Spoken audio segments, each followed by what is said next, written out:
तर नमस्कार मित्रांनो, स्वागत करतो तुमच्या सर्वांचं परत आपल्या यूट्यूब चॅनल फूडटेकमध्ये. आणि आजचा जो आपला टॉपिक आहे मित्रांनो, तो आहे what is FSSAI, what are types of FSSAI licence. म्हणजे FSSAI म्हणजे काय आणि FSSAI काही लायसन्स देतं फूड ऑपरेटिंग बिझनेस किंवा फूड बिझनेसला. तर किती टाईपचे FSSAIचे लायसन आहेत आणि ते नेमके कशासाठी असतात, म्हणजे त्यांचा काय अर्थ आहे, ते आजच्या आपल्या टॉपिकमध्ये आपण बघणार आहोत मित्रांनो. तर चालू करूया मित्रांनो. स्टार्टिंगला बघूया व्हॉट इज FSSAI. म्हणजे FSSAI म्हणजे काय ते आपण या आपल्या स्लाईडमध्ये कवर करणार आहोत. तर सगळ्यात पहिला पॉईंट काय, food safety and standard authority of India is a body establish under the ministry of health and family welfare, government of India.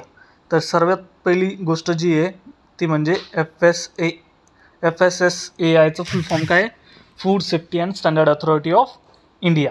FSSAIचा फुल फॉर्म काय, food safety and standard authority of India. हे काय, हे एक body in the sense हे एक committee आहे जी ministry of health and family वेलफेअरच्या अंडर येते. कोणाच्या अंडर येते, ministry of health and family welfare, government of India, म्हणजे सेंट्रल गव्हर्नमेंटच्या अंडर FSSAI येतं मित्रांनो. नेक्स्ट पॉईंट काय, FSSAI has been establish under the food safety and standard act 2006. म्हणजे जर कुठली पण कमिटी तुम्हाला जर बनवायची असली गव्हर्नमेंटमध्ये, तर एक तर तुम्हाला ऑर्डिनन्स पास करावं लागतं किंवा ॲक्ट पास करावं लागतं. तर कुठल्या ॲक्ट पास झाल्यानंतर FSSAI बनली होती, food safety and standard act कुठल्या साली पास झाली होती, 2006. म्हणजे 2006पासून आपण FSSAIला फॉलो करतो फूड सेक्टरमध्ये. नेक्स्ट आहे food standard. The food standard and safety authority of India is the supreme authority which is responsible for regulating and supervising food safety. म्हणजे इंडियामध्ये जे फूड प्रोसेसिंग होतं किंवा फूड हँडलिंग होतं, फूड रिलेटेड जी पण safety आपण म्हणतो फूड सेफ्टी, त्याला कोणती अथॉरिटी गव्हर्न करते, FSSAI रिस्पॉन्सिबल आहे फूड सेफ्टी मेंटेन करण्यासाठी इंडियामध्ये मित्रांनो. नेक्स्ट आहे it is mandatory for all the food business operator in order to obtain the FSSAI licence of food or food licence. म्हणजे जर फूड सेफ्टी तुम्हाला maintain करायची असेल तर फूड सेफ्टी मेंटेन कशी करणार, असं तर नाही होणार की FSSAI प्रत्येकाकडे जाणार, तू फूड सेफ्टी मेंटेन कर, तू फूड सेफ्टी मेंटेन कर. तर त्याकरता त्यांनी काय केलं आहे, एक फूड लायसन्स किंवा FSSAI लायसन काढलेत की जे म्हणजे बेसिक नॉर्म्स जर तुम्ही कंप्लाय करताय फूड सेफ्टीचे, तरच तुम्हाला ते फूड सेफ्टी लायसन्स किंवा FSSAIचे लायसन्स भेटतात. तर म्हणजे एक लायसन्स सिस्टम आहे ज्यानुसार तुम्ही म्हणजे फूड सेफ्टीला ध्यानात ठेवून तुमचा जो फूड ऑपरेशन आहे किंवा फूड प्रोसेसिंग तुम्ही करता मित्रांनो. नेक्स्ट आहे FSSAI licence is needed for all activities link in manufacturing process, storage, packing and distribution of food. म्हणजे जो रिटेलर आहे त्याला पण FSSAIचं लायसन घ्यायचं आहे, जो रिपॅकिंग करणार आहेत त्यांना पण फूड सेफ्टीचं लायसन घ्यायचं आहे, जे प्रोसेस करतायत, स्टोअर करतायत किंवा डिस्ट्रीब्यूट करतायत. म्हणजे असं नाही की तुम्ही खाली डिस्ट्रीब्युटर आहे तर तुम्हाला FSSAIचं लायसन घ्यायचं नाही. जर तुम्ही फूड रिलेटेड डिस्ट्रीब्युशन पण करत असाल तरी पण तुम्हाला FSSAIचं लायसन घ्यायचं आहे. जर तुम्ही फूड रिलेटेड स्टोरेज करत असाल, म्हणजे जसं कोल्ड स्टोअर आहे किंवा वेअरहाऊस आहे, तरी पण तुमच्याकडे FSSAIचं लायसन असलं पाहिजे. तर खाली असं नाही की तुम्ही प्रोसेस करताय म्हणूनच तुमच्याकडे FSSAIचं लायसन आहे. जर तुम्ही स्टोरेज करताय, पॅकिंग करताय, रिपॅकिंग करताय, डिस्ट्रीब्यूट करताय, तरी पण तुम्हाला FSSAIचं लायसन घ्यावं लागणार मित्रांनो. नेक्स्ट काय, to protect and enhance the quality and hygiene of food huge changes have been brought by food safety and standard act 2006. म्हणजे जसं लिव्हिंग स्टँडर्ड वाढते तसं फूड सेफ्टीचा पण खूप इम्पॉर्टंट रोल आहे मित्रांनो आपल्या हेल्दी लाईफमध्ये. कारण की असं म्हटलं जायचं की food is a first medicine. म्हणजे जर तुम्ही चांगलं अन्न खाल्लं तर तुम्हाला मेडिसिन घ्यायची गरज नाही, तुम्ही आजारीच पडणार नाही. कारण तुम्ही चांगलं अन्न खाताय म्हणजे तुम्ही हेल्दी होत आहे, आणि हेल्दी झालं तर तुम्हाला इलनेस यायचं चान्सेस नाही, इलनेस नाही आली तर मेडिसिन घ्यायचे चान्सेस नाही. तर त्या फूडला हायजेनिकली आणि क्वालिटीली कसं तुम्ही इम्प्रूव्ह करू शकता, तर त्याच्यासाठी जे FSSAI आहे त्यांनी जे स्टँडर्ड्स आहेत फूड प्रोसेसिंगचे, फूड स्टोरेजचे, फूड हँडलिंगचे, फूड पॅकिंगचे, त्यांना टाईम टू टाईम मॉडिफाय करत राहतात मित्रांनो. आणि लास्ट पॉईंट काय, a common confusion of or a misunderstanding which is among the FBO is the license which the businessman is required to obtain. म्हणजे जे वेगवेगळ्या टाईपचे FSSAIचे लायसन आहेत, तर बरेचसे जे फूड ऑपरेटिंग किंवा फूड बिझनेस ऑपरेटर आहे किंवा ऑपरेटिंग बिझनेसमॅन आहे फूड रिलेटेड, तर त्यांच्यात कन्फ्युजन आहे की आपण कुठल्या लायसन्सला, म्हणजे जे टाईप्स आहेत त्यांच्यापैकी कुठल्या लायसन्सला अप्लाय केलं पाहिजे. तर तेच आपण पुढं डिस्कस करणार आहोत मित्रांनो, की किती टाईपचे लायसन्स आहेत आणि कुठल्या कुठल्या लायसन्सखाली काय काय कॅटेगरीज येतात मित्रांनो. तर आता बघूया किती टाईपचे FSSAIचे लायसन आहेत. तर तुम्हाला जसं की इथं दिसतंय 3 टाईपचे FSSAI लायसन आहेत जे माणूस दाखवतोय बघा. पहिला आहे बेसिक लायसन्स, नंतर आहे स्टेट लायसन आणि नंतर आहे सेंट्रल लायसन. म्हणजे बेसिकली जे FSSAIचे लायसन्स आहेत ते 3 कॅटेगरीमध्ये येतात. एक बेसिक लायसन, एक स्टेट लायसन किंवा सेंट्रल लायसन. तर बेसिक लायसनला तुम्ही रजिस्ट्रेशन पण असं पण म्हणू शकता. तर या 3 टाईपचे लायसन्स आहेत FSSAI जे फूड ऑपरेटिंग बिझनेस आहेत त्यांना हे लायसन्स दिले जातं. तर या 3 लायसन्सचे वेगवेगळे कॅटेगरीज आहेत मित्रांनो, ज्याच्यामध्ये या 3 लायसन्सला डिवाईड केलेलं आहेत. तर पुढं आपण बघणार आहोत की हे जे 3 लायसन्स आहेत, बेसिक लायसन्स, स्टेट लायसन आणि सेंट्रल लायसन, हे 3 लायसन्स ध्यानात ठेवायचे आहेत. तर याच्यामध्ये काय काय डिफरन्स आहेत ते आपण पुढे बघणार आहोत. तर चालू करूया मित्रांनो फर्स्ट टाईप ऑफ लायसनपासून, जे आहे FSSAI बेसिक रजिस्ट्रेशन लायसन. म्हणजे हा सर्वात बेसिक रजिस्ट्रेशन असतं लायसन्स FSSAIचं, जे की आपण त्याच्याबद्दलचा पहिला पॉईंट बघूया काय आहे. The food business operator like petty food manufacturer and also the small size manufacturer, storage unit, transporters, retailers, marketers, distributor. म्हणजे बेसिकली जे रजिस्ट्रेशन लायसन आहे, बेसिक रजिस्ट्रेशन लायसन, ते कोणासाठी की जे स्मॉल स्केल फूड मॅन्युफॅक्चरिंग करतात किंवा स्मॉल स्केलचं त्यांचं स्टोरेज युनिट आहे किंवा ट्रान्सपोर्टेशन आहे, म्हणजे सप्लाय चेनमध्ये, किंवा मार्केटर्स आहेत आणि डिस्ट्रीब्युटर आहेत कशाचे, फूडचे. तर त्यांच्यासाठी हे बेसिक रजिस्ट्रेशन लायसन आहे. दुसरा पॉईंट काय, the FSSAI registration is however issue by a state government. म्हणजे इनडायरेक्टली हे जे बेसिक रजिस्ट्रेशन लायसन असतं ते कुठल्या गव्हर्नमेंट थ्रू भेटतं, स्टेट गव्हर्नमेंट थ्रू. नेक्स्ट आहे, it is mostly for a unit having annual turnover which is up to 12 lakh. म्हणजे जर तुमचं रिटेल शॉप आहे त्याचं 12 लाखाच्या आत टर्नओव्हर आहे इयरली, तर तुम्हाला फक्त लायसन्स घ्यायची, म्हणजे बेसिक रजिस्ट्रेशन लायसन घ्यायची गरज आहे. त्याच्यावरती असेल तर आपण पुढे बघूया काय घ्यायची गरज आहे. तर जर तुमचा टर्नओव्हर 12 लाखाच्या खाली असेल तर तुम्हाला खाली रजिस्ट्रेशन लायसन घ्यायची गरज आहे.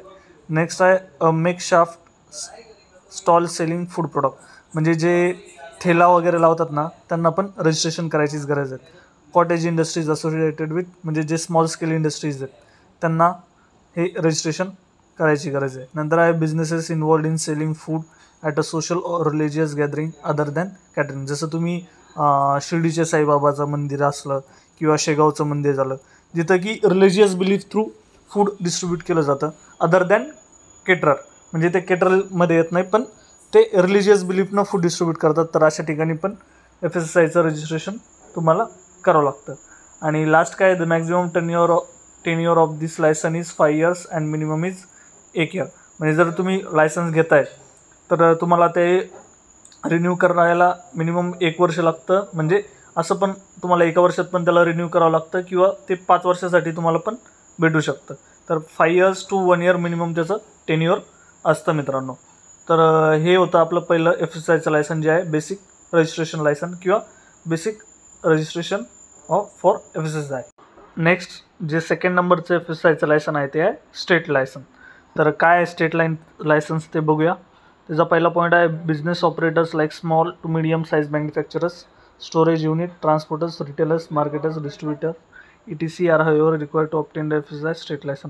म्हणजे जे मिडियम साईजचे फूड मॅन्युफॅक्चरर आहेत किंवा रिटेलर आहेत किंवा वेअरहाऊसवाले आहेत किंवा ट्रान्सपोर्टर आहेत किंवा मार्केटर आहेत किंवा डिस्ट्रीब्युटर आहेत, जे मिडियम साईजचे आहेत त्यांना स्टेट लायसन घेण्याची गरज असते किंवा ते स्टेट लायसनला अप्लाय करू शकतात मित्रांनो.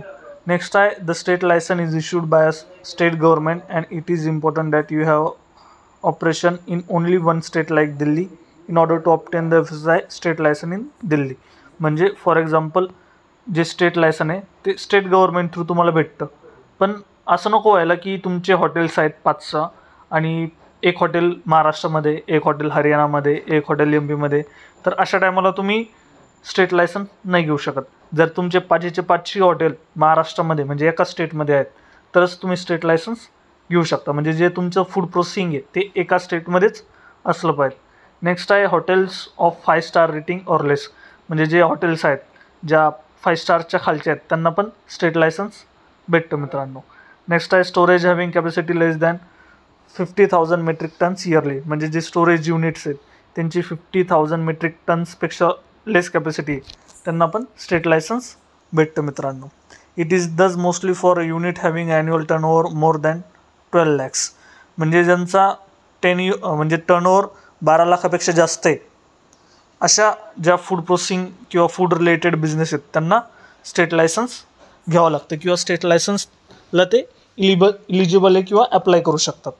आणि लास्ट आहे the maximum tenure of licence is 5 years and minimum is 1 year. म्हणजे हा जो मॅक्झिमम टेन्युअर आहे हा बेसिक रजिस्ट्रेशनमध्ये पण तेवढाच आहे आणि आपला जो स्टेट लायसन आहे त्याच्यामध्ये पण तेवढंच टाईम पिरियडसाठी आहे मित्रांनो. आणि आता बघूया मित्रांनो जो आपला लास्ट टाईप आहे म्हणजे थर्ड टाईप ऑफ FSI जो लायसन आहे तो बघूया, जो की आहे सेंट्रल लायसन. तर सेंट्रल लायसन साठी कोण इलिजिबल आहे किंवा कोण अप्लाय करू शकतं किंवा कोणाकडे ते असलं पाहिजे ते बघूया. तर food business operators such as importers, 100% export oriented units, large manufacturers, operators in the central government agencies, airport, seaports, ETC are however required to obtain a central food licence. म्हणजे बेसिकली जे इम्पोर्ट करणारे युनिट्स आहेत food related किंवा food additive related किंवा जे पण फूडमध्ये इन्ग्रेडियंट यूज होतात रॉ मटेरियल त्याच्या रिलेटेड, एक्सपोर्ट युनिट्स आहेत, लार्ज स्केल मॅन्युफॅक्चरर्स आहेत किंवा सेंट्रल एजन्सी म्हणजे सेंट्रल गव्हर्नमेंटच्या ज्या एजन्सीज आहेत, म्हणजे फॉर एक्झाम्पल आपलं पार्लिमेंट झालं तिथं जो केटरर आहे त्याला सेंट्रल लायसन्स हवं असायला हवं. तर अशा एजन्सीजमध्ये पण जे फूड बिझनेस ऑपरेट करतात त्यांच्याकडं सेंट्रल लायसन असलं पाहिजे किंवा एअरपोर्ट्स ठिकाणी जे कॅटरिंग इंडस्ट्री आहे त्यांना पण, सीपोर्ट ठिकाणी ज्या कॅटरिंग इंडस्ट्री आहे, रेल्वेज ठिकाणी ज्या कॅटरिंग युनिट्स आहेत किंवा बिझनेस ऑपरेटर असेल फूड बिझनेस ऑपरेटर त्यांच्याकडं पण सेंट्रलचं FSI लायसन असणं गरजेचं आहे मित्रांनो. नेक्स्ट आहे the central licence is issued by central government. तर जे सेंट्रलचं लायसन आहे FSIचं ते सेंट्रल गव्हर्नमेंट इश्यू करतं, जसं की स्टेट लायसन आहे ते स्टेट करतं आणि बेसिक रजिस्ट्रेशन पण स्टेट गव्हर्नमेंट करतं.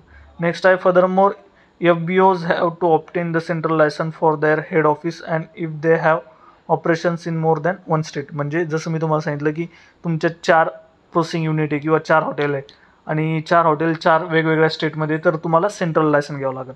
आणि जर तुमचे 4चे 4 बिझनेस किंवा 4चे 4 युनिट जर एका स्टेटमध्ये तर तुम्ही स्टेट लायसन्सला अप्लाय करू शकता. नेक्स्ट आहे hotel that have been rated 5 star or मोर.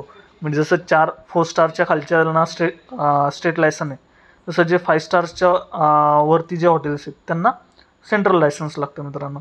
नंतर आहे storage with the capacity more than 50,000 metric tonne. जसं स्टेट लायसन्ससाठी 50,000पेक्षा कमी आहे तसं 50,000च्या वरती जर गेले तर तुम्हाला सेंट्रल लायसन, तुमचं जे वेअरहाऊसची कॅपॅसिटी 50,000 मेट्रिक टनपेक्षा जास्त असेल तर तुम्हाला सेंट्रल लायसन घ्यावं लागेल मित्रांनो.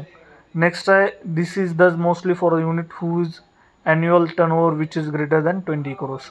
म्हणजे 12 लाख ते 20 करोड जेव्हा तुमचं ॲन्युअल टर्नओव्हर आहे तर तुम्ही स्टेट लायसन्सला जाऊ शकता. पण जर तुमचं 20 करोडपेक्षा जास्त तुमचं ॲन्युअल टर्नओव्हर आहे तर तुम्हाला सेंट्रल लायसन्स घ्यावं लागेल मित्रांनो. आणि लास्ट पॉईंट काय आहे the maximum tenure of this licence is 5 years and minimum is 1 year. तर जो मॅक्झिमम टेन्युअर आहे तिन्ही लायसन्सचा तो बेसिकली सेम आहे मित्रांनो, जो की 5 years for maximum and 1 year for minimum मित्रांनो. तर आशा करतो मित्रांनो की हा जो व्हिडिओ आहे तो तुम्हाला आवडला असेल आणि याच्यामधलं कंटेंट तुम्हाला समजलं असेल. जर हा व्हिडिओ तुम्हाला आवडला असेल तर याला आपल्या मित्रांसोबत शेअर करा आणि चॅनलला प्लीज सबस्क्राईब करा. भेटूया अजून एका नव्या व्हिडिओसोबत. तोपर्यंत करण मोगल सायनिंग ऑफ. जय हिंद, जय महाराष्ट्र.